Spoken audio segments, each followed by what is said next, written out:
Arkadaşlar bugün sizlerle birlikte slime yapacağız. Ama bu slime'ımız Peligon'dan olacak. Bakın.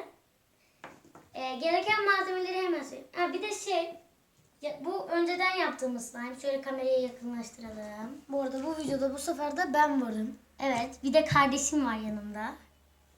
Onu da bakın. Böyle çok güzel. Şuraya koyalım. Evet, gereken malzemeleri söyleyelim.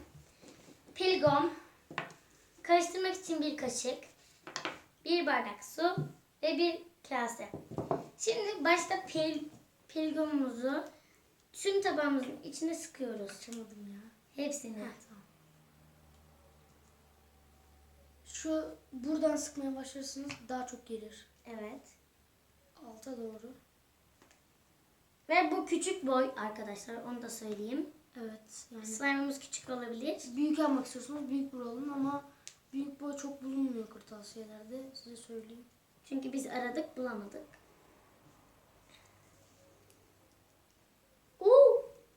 Bayağı çıktı böyle yapınca. Tamam, bence yeterli. Bu kadar yeter bence, aynen. Bunu da kenara koyalım. Kenara koyalım. Versen bana, ben koyayım. Aynen.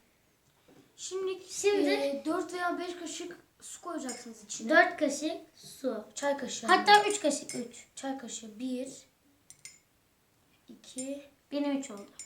Şimdi kaşığımızın arkasıyla karıştırıyoruz. burasıyla yani karıştıracağız. Bakın jelleşmeye başladı hemen. Tarafından tutacağız ve böyle karıştıracağız işte. Hemen jelleşmeye Sonra hemen başladı. böyle katılaşacak.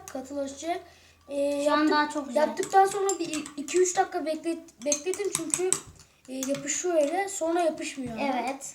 Bakın hatta bu yapışmıyor gördüğünüz gibi. Her yere dolayın. Hiç yapışmıyor. Hiç yapışmıyor. Evet. Hiç yapışmıyor. Karıştıralım. Hemen hızlı yapalım. Şöyle.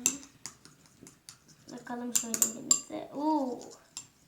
Azıcık yapışkan. Zaten geldi. siz de videoda görebiliyorsunuzdur nasıl jelleştiğini. Biz videoyu birazdan Şu an- durduracağız. Kurumasını bekleyeceğiz azıcık. Ama şimdi değil. Evet.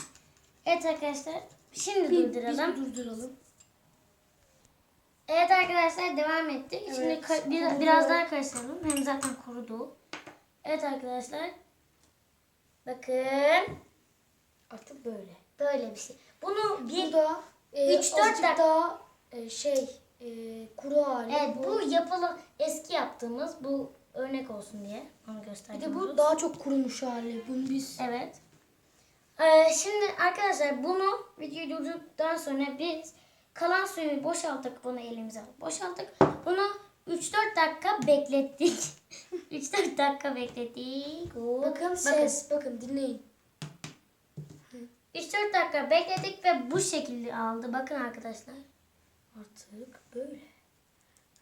Evet arkadaşlar. Havalı. Bugünlük bu kadar. Kanalıma abone olmayı ve like atmayı unutmayın. Hoşça Görüşmek kalın. üzere.